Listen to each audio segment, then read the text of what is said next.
Dear students, हमारे chapter का नाम है the great northern plains.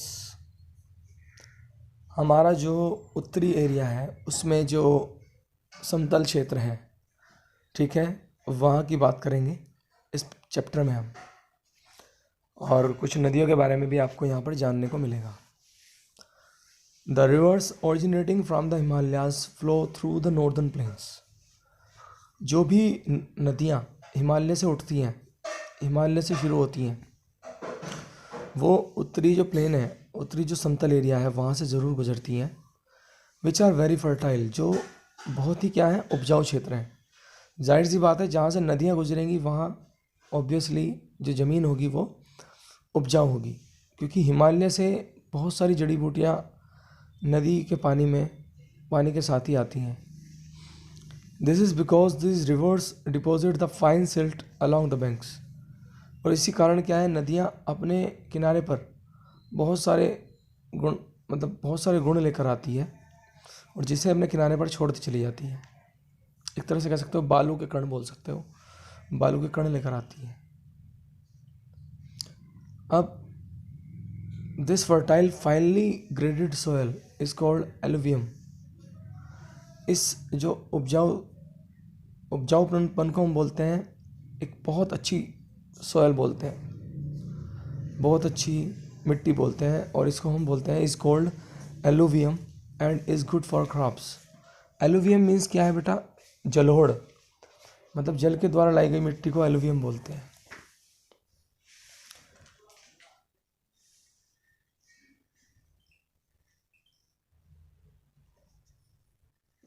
The great river basins. अब ग्रेट रिवर बेसिन्स की बात करेंगे। 3 important rivers flow through the northern planes. 3 मुख्य नदियां हैं जो नॉर्दर्न प्लेन्स से गुजरती हैं। The area through which they flow is called a basin. नदियां जिस क्षेत्र से गुजरती हैं उसको ही क्या बोलते हैं, बेसिन बोलते हैं। Therefore the plains are divided into 3 basins. इस तरह से जो हमारा जो प्लेन है, समतल भूमि है, वो 3 हिस्सों में, 3 बेसिन्स में डिवाइडेड है। बेसिन्स नदी की घाटी को भी बोल सकते हैं, ठीक है, नदी की घाटी बोलते हैं, जैसे सतलुज बेसिन, गंगा बेसिन और Brahmaputra basin. We shall now discuss them in detail. चलो अब इसके बारे में थोड़ा डिटेल में पढ़ेंगे। The Sutlej basin. The river Sutlej and its tributary the river Beas. अब जो नदी है सतलुज और इसका मतलब, और एक ट्रिब्यूटरी है, ट्रिब्यूटरी मतलब होता है एक छोटी नदी जो बड़ी नदी में मिल जाती है, उसका नाम है द रिवर बीज। एक नदी है बीज के नाम से, ठीक है, जो हिमाचल प्रदेश से होकर पंजाब में मिलती है। Flow across Punjab and then join the river Indus in Pakistan. Punjab में मिलती है और फिर जो इंडस नदी है उसमें पाकिस्तान में जो जाती है उस नदी में मिल जाती है। They are a boon to the people of Punjab. ये नदियाँ मतलब पंजाब के लिए बहुत महत्वपूर्ण है। And as this region does not have receive much rain, क्योंकि इस क्षेत्र में ज़्यादा बारिश नहीं होती। With the construction of Bhakra Nangal dam on the river Sutlej, farmers now obtain water and electricity. Wheat, rice, cotton and sugarcane are grown with the help of irrigation system. ये जो नदी है, इस नदी पर जो है, सतलुज नदी पर भाखड़ा नागल डैम बना हुआ है, एक बांध बना हुआ है जहाँ पर पानी इकट्ठा किया जाता है। तो अब इसके कारण जो वहाँ के किसान हैं उनको पानी और बिजली मिल जाती है। उनको गेहूँ, चावल, रुई और मतलब एक तरह से वहाँ पर शुगर केन जो है, मतलब फैक्ट्रीज है, वो मतलब बढ़ गई हैं with the help of irrigation system. ये सब खेती इनकी क्या हो गई है, बढ़िया हो गई है, क्योंकि वहाँ पर सिंचाई का जो साधन उपलब्ध हो गया, इरिगेशन हो पा रहा है। The Ganga basin. Ganga basin के बारे में बात करेंगे, जो गंगोत्री से उठती है। Originating from the Gangotri glacier in the Himalayas, the river Ganga flows across the northern plains. It is joined by its numerous tributaries, the Yamuna, the Kosi, the Gandak, the Ghaghara, the Gomti, the Chambal and the Son and the Damodar in its various courses. Ganga कई नदियों से होकर गुजरती है, कई नदियों का मतलब मिलन होता है गंगा से। यमुना है, कोसी है, गंडक है, घाघरा है, गोमती है, चंबल है, सोन है, दामोदर, ये सभी नदियाँ गंगा से मिलती हैं। Many important towns are situated along the river. बहुत खास शहर बसे हुए हैं, कस्बे बसे हुए हैं मतलब नदी के किनारे, नदी के आसपास। As there is plenty of water available, क्योंकि बहुत सारा पानी उपलब्ध है इसलिए। And the soil is rich, और जो मतलब नदी के आसपास की जो ज़मीन है बहुत ज़्यादा धनवान है। Many crops like jute, rice, wheat and sugarcane grow well here, और यहाँ पर बहुत अच्छी अच्छी फसलें जैसे जूट, चावल, गेहूँ और शुगर केन बहुत अच्छी होती हैं। The Ganga plain is the most densely populated region due to these reasons. जो गंगा का जो क्षेत्र है वो बहुत ज़्यादा मतलब वहाँ पर बहुत ज़्यादा जनसंख्या है, घनी जनसंख्या है, इसी कारण से। Before entering the bay of Bengal में जाने से पहले the river Ganga forms the largest and the most fertile delta in the world called the Sundarban delta. Ganga नदी बंगाल की खाड़ी में गिरने से पहले मतलब ये एक ऐसा रूप ले लेती है, कितना बड़ा रूप ले लेती है, और जिसमें बहुत सारा मतलब फर्टाइल डेल्टा होता है, बहुत सारी मतलब उपजाऊ चीज़ें होती हैं संसार के अंदर, जिसको हम बोलते हैं Sundarban delta. The Brahmaputra basin, the river rises in the Tibet where it is known as the Tsangpo. ये रिवर जो है तिब्बत से उठती है और इसको हम त्सांगपो बोलते हैं। It then flows eastwards and enters India, flowing first through the state of Arunachal प्रदेश।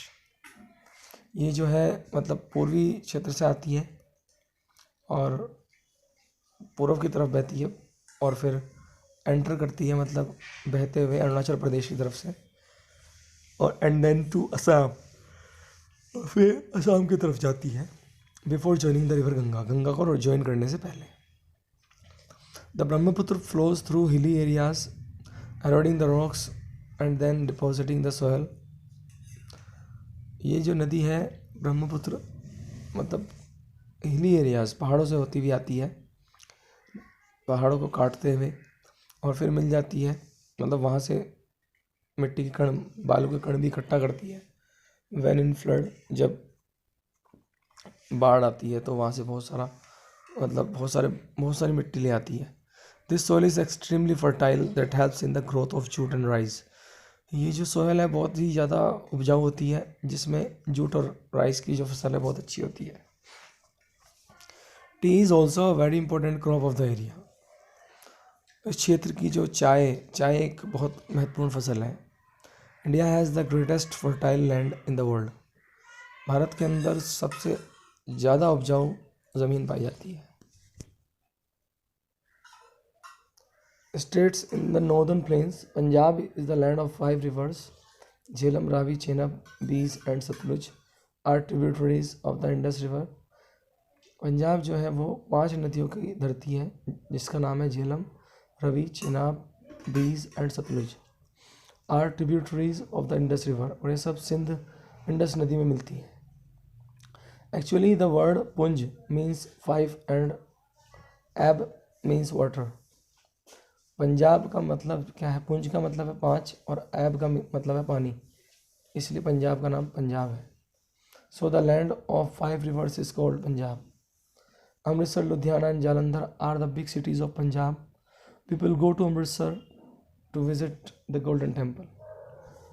अमृतसर, लुधियाना और जालंधर पंजाब की बड़े शहर हैं, जहाँ पर लोग जाते हैं गोल्डन टेम्पल को देखने के लिए। अमृतसर में जाते हैं लोग, ये गोल्डन टेम्पल है, आप भी देख कर आ सकते हैं कभी।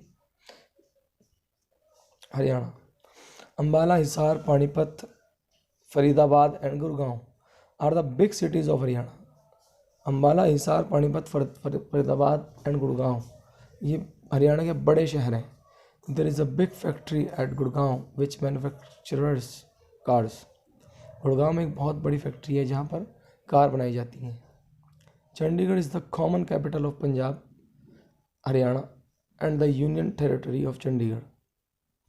चंडीगढ़ जो है एक मतलब कॉमन राजधानी है पंजाब की, हरियाणा की और चंडीगढ़ की। और क्योंकि चंडीगढ़ एक तरह से केंद्र शासित प्रदेश है जहाँ पर केंद्र का शासन चलता है। It is well planned modern city of India. Chandigarh एक पूरी अच्छे तरीके से बनाई गई एक मॉडर्न सिटी है भारत के अंदर। Uttar Pradesh is one of the largest and most populous states of India. Notice the two big rivers, the Ganga and the Yamuna, which flow through the central part of the northern fertile plain. Uttar Pradesh एक मतलब सबसे आप कह सकते हो बड़े राज्यों में से एक है जहाँ पर बहुत ज़्यादा मतलब एक तरह से जनसंख्या है। और यहाँ पर हम नोटिस करते हैं दो बड़ी नदियाँ जैसे गंगा और यमुना, जो मतलब बिल्कुल केंद्र से होकर गुजरती हैं हमारे नॉर्दर्न फर्टाइल प्लेन के। These rivers are perennial rivers providing water to the northern plains. ये नदियाँ जो हैं मतलब बराबर रूप से हमें मतलब पानी प्रोवाइड करती हैं नॉर्दर्न प्लेन्स में। Many big cities like historical places are situated on their banks. नदियों के किनारे बहुत सारे हिस्टोरिकल प्लेसेस हैं। The names of important cities of UP located. Uttar Pradesh is one of the largest and most populous states of India. Notice the two big rivers, the Ganga and the Yamuna, which flow through the central part of the northern fertile plain. These rivers are perennial rivers providing water to the northern plains. Many big cities and historical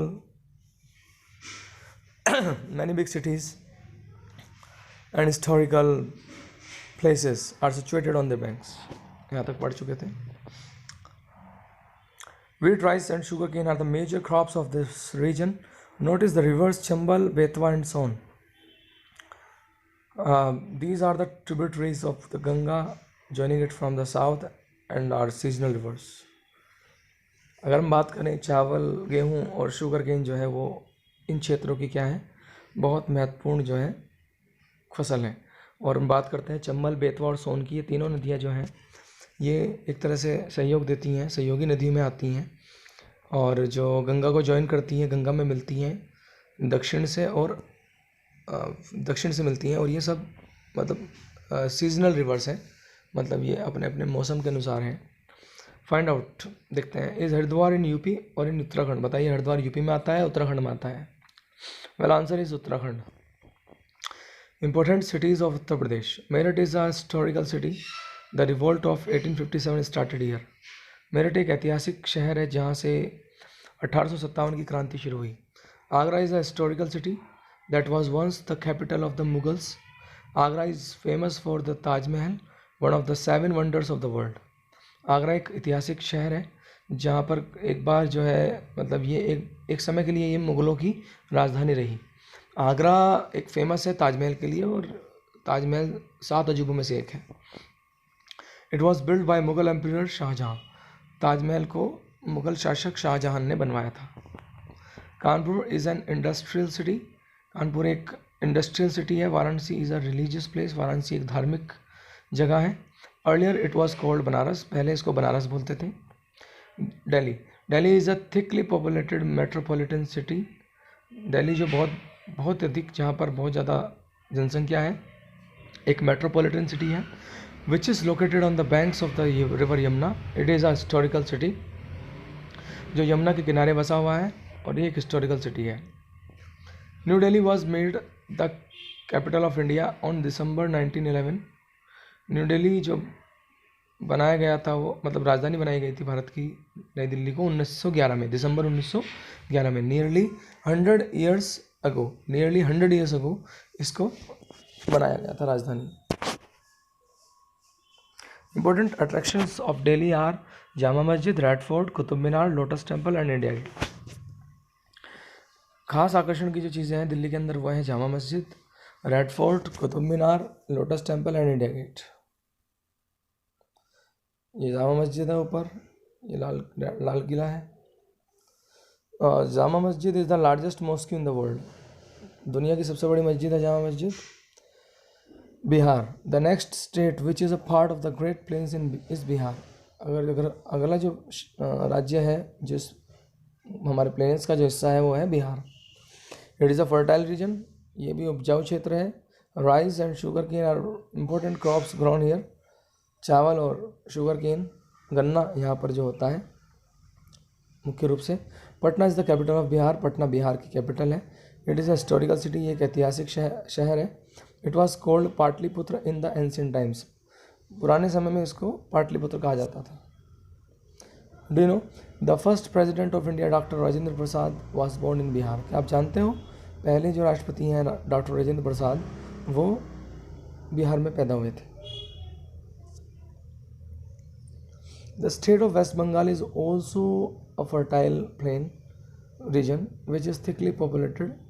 अगर बात करें पश्चिम बंगाल भी एक उपजाऊ क्षेत्र है और वहाँ पर भी बहुत ज़्यादा जनसंख्या है। Rice and jute are the major crops of this region. चावल और जूट जो है यहाँ का खास मतलब एक तरह से फसल है।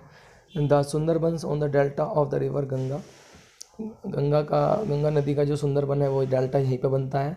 Is the largest in the world, जो दुनिया में सबसे बड़ा डेल्टा है। The delta is a home to the royal Bengal tiger. जो डेल्टा है वो रॉयल बंगाल टाइगर का घर है। Kolkata is the capital of waste Bengal, Kolkata Paschim Bengal की राजधानी है। Darjeeling is an important hill station of waste Bengal. Darjeeling जो है एक बहुत महत्वपूर्ण हिल स्टेशन है पश्चिम बंगाल का। It is famous for its tea gardens, ये अपनी चाय के बागानों के लिए फेमस है। ये देख सकते हैं आप, इस तरह के हैं वहाँ पर क्षेत्र। Kolkata was the capital of India during the British period before 1911। Kolkata जो है पहले पूरे भारत की राजधानी हुआ करती थी। अगर हम बात करें 1911 से पहले, जब हमारे यहाँ अंग्रेज़ों का राज था। Assam, it is the eastern most part of the northern plains. मतलब ईस्ट मतलब पूर्व का सबसे आखिर का हिस्सा है ये Assam. The river Brahmaputra flows through Assam. जो ब्रह्मपुत्र नदी है वो वहाँ से गुजरती है। And has made Assam very fertile, और असम को बहुत उपजाऊ बना दिया है इसने। The major crops of Assam are rice, jute and tea. मुख्य जो फसलें हैं असम की वो हैं चावल, जूट और चाय। Dispur is the capital of Assam. Dispur जो है वो असम की कैपिटल है। Guwahati is an important city with an international airport. Guwahati एक मुख्य शहर है क्योंकि वहाँ पर एयरपोर्ट भी है। थस इस प्रकार the northern plains are very important for us. Northern plains जो हमारे लिए बहुत ही ज़्यादा महत्वपूर्ण है। This are very old but our rivers have been renewing them continuously. ये बहुत पुराने हैं लेकिन हमारी जो नदियाँ हैं वो लगातार इनको नया बनाती रहती हैं। This plains are made of alluvial soil. ये जो समतल जो क्षेत्र हैं ये एलुवियल सॉयल से बने हुए हैं, मतलब नदियों के द्वारा लाई गई मिट्टी से बने हैं। This old alluvial soil is called bangar, इसको हम बांगर बोलते हैं। And the new alluvial soil is called khadar, और जो नई एलुवियल सॉइल होती है उसको खादर बोलते हैं। Some areas of Rajasthan are also a part of this plains. Rajasthan के कुछ हिस्से भी इसका हिस्सा हैं। तो स्टूडेंट्स हमारा चैप्टर यहाँ पर ख़त्म हो जाता है। यहाँ पर आपको क्वेश्चंस दिए गए हैं। The northern plains of India are very fertile, not fertile, desert, very small. तो इसका आंसर है वेरी फर्टाइल। ये आपको सब करने हैं खुद से, और अगर आप नहीं कर पाते हैं तो मैं आपको या तो आज या कल आपको इन क्वेश्चंस के आंसर्स मैं आपको भेज दूंगा। I hope you enjoy the video. Keep on working, keep on studying, और जो हमने इसमें पढ़ा है बहुत इंपॉर्टेंट है, इसको याद रखें। चलिए, थैंक यू।